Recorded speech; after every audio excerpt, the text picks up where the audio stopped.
All right. Good morning, Flagler County. This is Danielle Anderson, your host of Lifeline, the radio show connecting you to positivity in our community. And we've got Miss Positivity herself in the room this morning. We got Tiffany Rufino. Hey, How's it going? it's going good. I forgot that I was voted most positive person in Flagler County 2 years ago. See, so it's funny that I'm like, yeah, we were talking about being positive today, Montana and I. So I like that intro. Thank you. There you go. And we also have Chef Montana in the house. Whoop whoop! First time in the house. Yes. Welcome. Thank you for having me. Montana, tell us, what are you the chef of? What kind of stuff do you like to cook? So I have my own business. My business is named Serene Noir, so it's French for Black Mermaid. It's a luxury culinary service, so we specialize in pastries right now, so do that, and then catering businesses. Are you new? Did you just start? Just starting. Are you new to life? I love that. I'm new out here. Well, I love food, so I'm Yeah. kind of feel like I kind of know all the people that are out see there the cooking. pictures of her stuff. Oh my gosh. Oh my goodness. Yes. Well, it was supposed to be about Tiffany, but it might end up turning Yeah. about me. You know, be cooking this morning. How did you get into cooking? I've always loved cooking ever since I was 5 years old. Kind of grew up watching Emerald Live, so that was like my inspiration there. And now I'm a recent graduate of the Culinary Institute of America. Nice. So yeah, I got my bachelor's in baking and pastry, and now I'm here and just trying to spread my wings and fly. Oh wow, we can't wait. You know, we actually have somebody else who won it was like one of the baking TV shows. She won one of those. Really? Yeah. So she's a baker here in town too. So I mean, we have some really fantastic culinary wizards in the community. I Oh think. yeah, I love it. That's cool. I can't wait to see. I'm gonna check what's your Facebook page? Do you have one? Yes, Serene Noir. You're gonna have to Right spell on that for the Facebook. normal people. SIRNE. Uh-huh.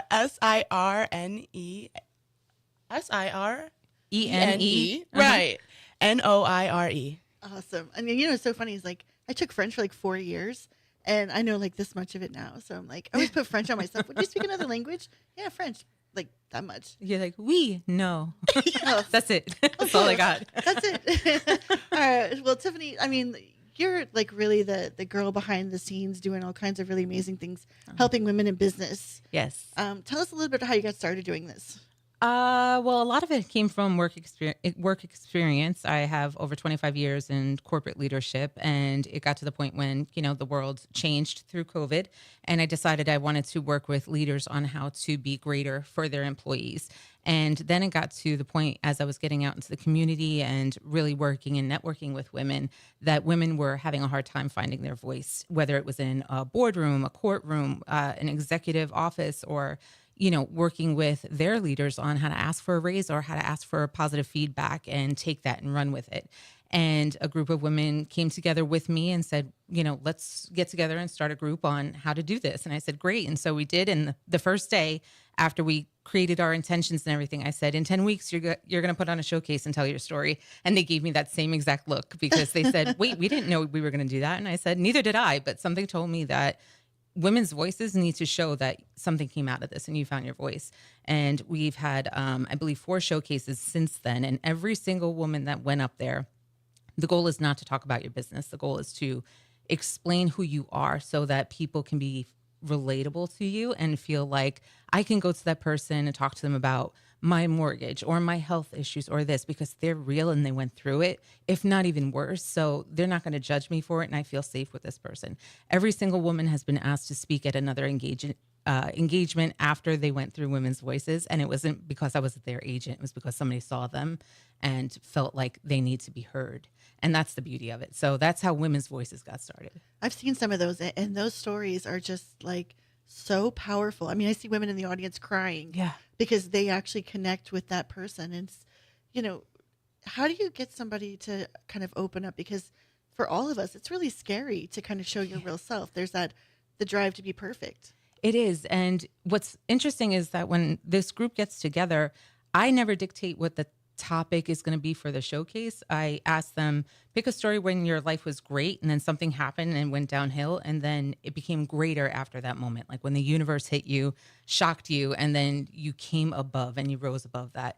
And everybody picks the worst time in their lives, the absolute worst. I said, you could talk about, when your goldfish passed away or, when you lost your job. But no, they talk about people being unalived in their lives or something really, really stressful. And I take that as a testimony to the space that they create as a group of women that don't normally associate, but also in just sitting and me being vulnerable myself. I can't expect them to share their stories if I'm not sharing mine. Right. And so you set intentions for what this space looks like for the next 10 weeks, but also moving forward afterwards. And at the 5-week mark, you always see it that there is a camaraderie that is built and glued together with these women because of what they've experienced and shared. And in those 5 weeks, Danielle, they haven't even talked about their story yet. That's just us being together and bonding. Yeah. And, when you think about when storytelling and learning and education started, it started by, humans being together around a campfire and sharing experiences and stories that happened to like the younger generation so they can grow from it and learn from it. And I think getting back to that without the phones around us, without the internet around us, and just sitting and sharing what reality was for us at a point in our lives, there is that connection that happens and people realize, wow, my voice impacted somebody so much. Like, I can't wait for it to inspire somebody else. And those people that are in the audience come to me afterwards and they're like, I needed that. I needed to hear that. I didn't recognize that in myself. And that's such a beautiful thing. Like, there's so much validation and beauty that comes from this that is not monetary. There's not really like a money thing involved in this. It's the beauty of natural relationships. It's like a spiritual awakening. Yeah. Why do you think it's so hard for women? And it seems to be women in particular, because guys, I mean, they just don't care. They just say whatever, and women, we're so driven. It's so hard for women to connect and admit those vulnerable moments to others. I think there's a couple of things. I think that women are viewed as super strong, especially as women that are mothers or have to raise a community other than themselves. And so there's a perception of, if I show emotion, I'm weak. And I think that works for men too, right? That men have a certain way that they have to put themselves forward so that they don't appear a certain way. And it's funny, I was just at a leadership conference where Teresa Rand was talking about this. And she said, if you look at a job description, women won't apply if they don't meet at least one of the qualifications. But if a man looks at the same one and he doesn't meet that same one, he's still applying. Even if he doesn't meet 5 of the qualifications, Wow. He's still going to apply. So there's a different, I think, kind of confidence and expectation that sometimes we place on ourselves that stop us from putting that voice forward. And there's another thing that I stress in my talks when I go and I speak at corporations and things like that. I'll say there's 2 words, assertive and aggressive. And the only difference between them is gender and race. And so when I help people with that, like neuro-linguistic programming and changing the words that we say and tell ourselves in our head, and you realize I'm not being aggressive when I say this, I'm being assertive, persuasive, I'm stating just the truth in my voice. It doesn't have to be an argument. It's just a conversation. And I think that gets rid of the nerves too, and being able to just speak your truth. It's really hard for women to to come out and not feel that they're, being that nag or whatever it is that society has kind of pre-programmed people to label those things. Yes. And in that, I get that a lot, because how can you go up there and share those raw moments and worry about what the audience is going to think about you? Like, are they going to judge you? Are they going to feel a certain way about you? And I've asked women, I say, is that your person though? Is that the person that's going to be with you through the rest of your life or not? Like, maybe that story just wasn't for them and maybe that person isn't for you. Your goal isn't to make everybody happy and be a people pleaser. Your goal is to get out there and share your story and inspire at least one person in the audience, even if it's yourself. Because when you go back and you go through your story, I was just sharing this with Montana, like at lunch, I said, I spoke at this conference and I'm overthinking. She said, how did it go? And I said, I'm sure it went great, but I'm overthinking the things that I said. I'm thinking about the one thing that I said to this one person and I can't get it out of my head. And I really want to reach out and like apologize. And then I don't even know if they're even thinking about it that way. I'm overthinking those small things. And so I'm not remembering the milestones of the greatness that happened. And those get slipped away. Like the relationships I made, the person that did come up to me and say, oh my gosh, I can't believe you did that. I want to do that too. Just all the feedback that's positive. We focus on that one little thing. It's really weird like that because those other things are really those things that build you up and help you get to that next level. Yeah, absolutely. And so we tend to harp on the things that we can't change and can't control. And I was sharing this with Montana in that you have to reflect on if you can't change it and you can't control it, what can you do moving forward so that you can get past it? Right. And I said, sharing your story and being vulnerable about that so other people see like you go through the same experiences that people expect you to be the expert on. I shared about not being selected for the TEDx talk. I shared, that thank you for applying and all this stuff. And I said, people knew that I was going for it, but let me go ahead and share this and show them, yeah, I didn't get this, but it's important that you still move forward. Right. And don't put that stress on you as to why it didn't happen, but what do you want to have happen in the future? And what are you going to do differently? Because that's what you can control. That's right. That's exactly right. What can you do different to make another opportunity for yourself? That's it. To make that other opportunity to invent your own outcome and have control over that. And it's a matter of, do I apply to more things? Do I do other things? Do I stay on the path of what I wanted to do? Right? Because sometimes there's distractions that happen and they're great distractions or they're opportunities or bad things. But, what does my path look like at the end of the day? What do I want to look back on and say, I'm glad that I stayed that way, or I'm glad that I did this instead? Somebody posted this thing on social media this morning and it said, if you woke up 30 years ago, 1995 or whatever it was, what would you do differently this morning? What was the one thing you would do first? And I thought about it and I was like, gosh, if I changed even one thing, I wouldn't be right here in this chair today. Isn't that the butterfly effect? I think that's what that's called. So, I don't know, but it made me think about it. I said, I wouldn't have my kids. Right. I wouldn't be in the job I am. I wouldn't have any of those things, even if I changed just one single thing. Even the negative even things. the bad things. Yeah, for sure. And there's some things that I reflect on and I'm like, I probably should have changed that or own up to that. But if you live your life based on those regrets, then you're never going to be able to move past and look forward to the future. Yeah, right. Because everything gets you to where you are today. Yes. Good and bad. Yeah. And I think there's a fine line and balance with that, because it can be toxic positivity to yourself if you're forcing yourself to always look at things that you've done as like that, it got me here and it got me all these experiences. But there's some times where I have to own, I messed up with that one, or I could have been a better person there. Like I could have rised above and I didn't. I could have chose like the higher way and I didn't. And I have to acknowledge that I was a challenge there. And what can I do differently moving forward? I think that's really the key to the takeaway, though, is what can I do? Because you can never go back and change it or fix it. It's just like, how do I deal with it moving forward and not do that again? Right. All right, we're going to take a quick break. We're going to talk also about self-care and why that is important to being successful. We'll be right back. Good. Awesome. All right, cool. Yeah. All right, ready? All right, we're back with Tiffany in Montana, and we're talking about amazing women and all the ways that you can just be successful. And I mean, even some different things like that. When you're talking to professional women, why is it so important that we have the self-care in there? Because it's easy to say, I need to work 80 hours. I need to hit all these milestones and all that stuff. But we forget to schedule some self-care. I think there's a lot of different reasons why that comes up. And I think it's for women and men, because I will executive coach anybody that is looking for that service. But I think it comes back to, as a leader, whether you're, no matter where you're at, whatever stress you're going under, your team is ultimately going to suffer from that.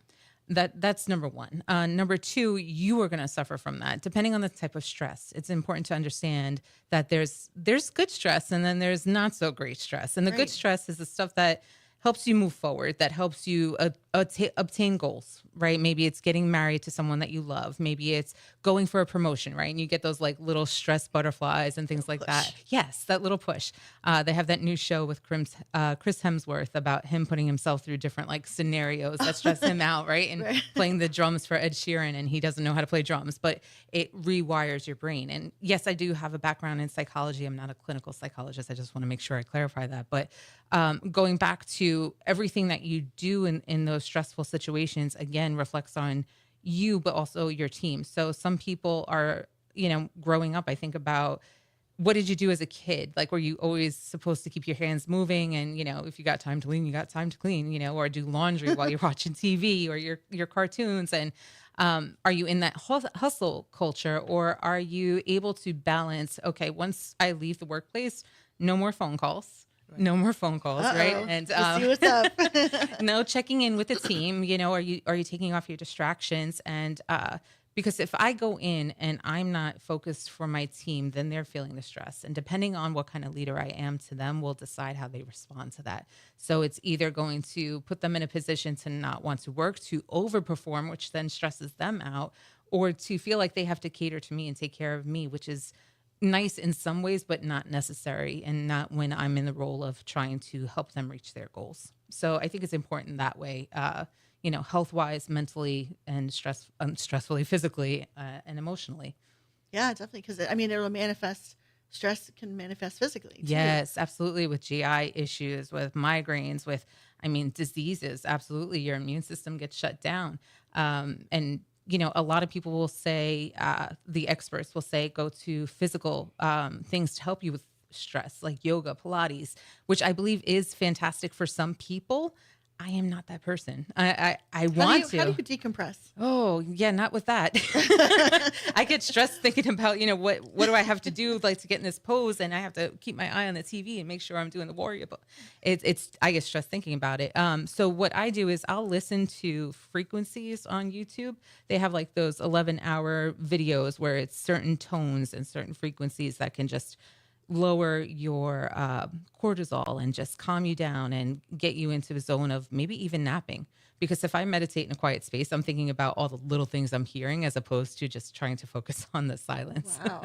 So I need something in the background. And it's interesting because I'll put it on, I'll play it in my living room, and I just have it on in the background. My dogs will come over and they'll just fall asleep.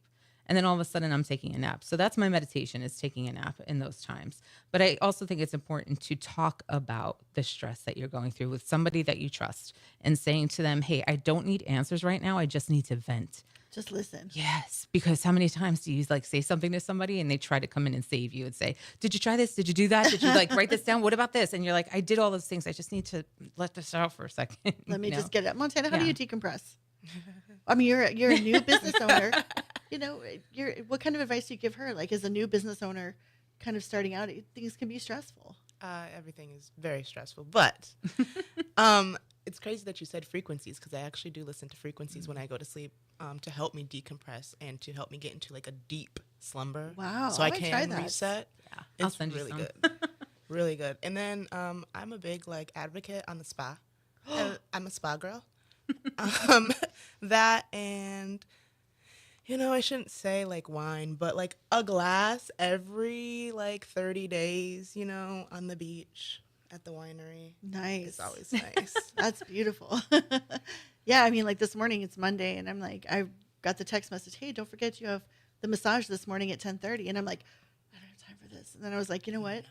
I went, and I was I scheduled them because otherwise I won't go. Right.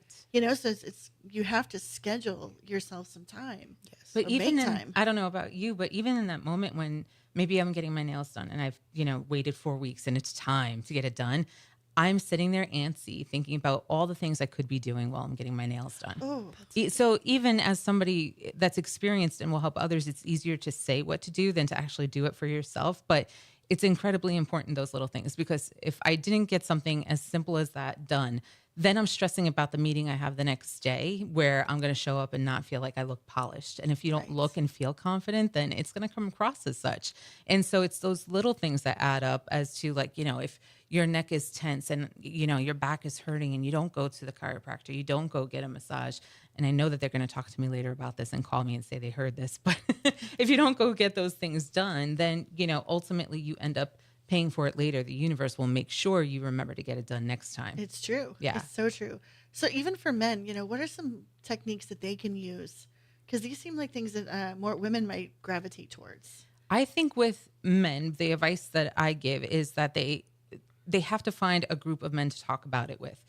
I think that's the biggest thing, is community first. That's in the hierarchy of needs, is having a support group that you could go to. If you isolate yourself, or if you show I got this, I could take this all on, I don't have to share, I have to be strong, I have to do this, then again, the universe or your body or something is going to happen that shows you need a support system. And you also need to show people around you that you trust them to take care of you, that you have that faith in them to be part of your life in a way that supports you just the way that you would support them.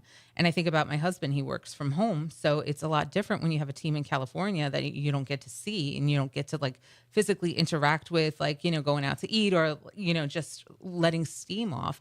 But he has a group of friends that they do talk about things outside of work with. And, they could do video games together, or they could talk about whatever they want to talk about on their podcast. And I think that's important too, is being able to vent with people outside your situation. So do you have a Voices coming up, or how's that going? I do. I took a hiatus just for a little bit. I think a lot of stories that came out were so great, and they just had to settle into the community for a little bit.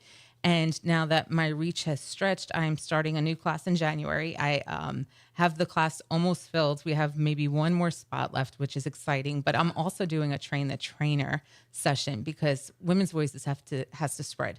And so I want other women to learn my methodology so they can go and start their own in different areas of Florida, so that we can get more women into classes and using their voice and getting the skill set. It's a lot different than Toastmasters. That is awesome. Yeah. So how long is the Train the Trainer class? It's the same amount of time as the Women's Voices student classes, which is 10 weeks. It's 2 hours a week. And you can reach out to me to find the information out, but you get all the tools. You get me, you get access to it. You get real live in-person trainings where you get to work with a class. And then I give you all the tools to start your own classes. Can it be done remotely? It can. I'm still building that class because I do have people from out of state asking me in New York, Oklahoma. I got messages from, and I said, this is great, but right now let's finalize and really narrow down what needs to be done in person before I can translate that over a Zoom. Is there somebody who has been a mentor for you in your life that you just really look back as that shining example? Oh gosh, there's so many women that have been examples. I would have to say my mom, Marianne Lopez, first. And then I've had leaders in my life. Right now I have Teresa Rand, which I'm never letting go of her, and she knows that. But there's women in our community in business right now that have been on here that you guys support, which I love.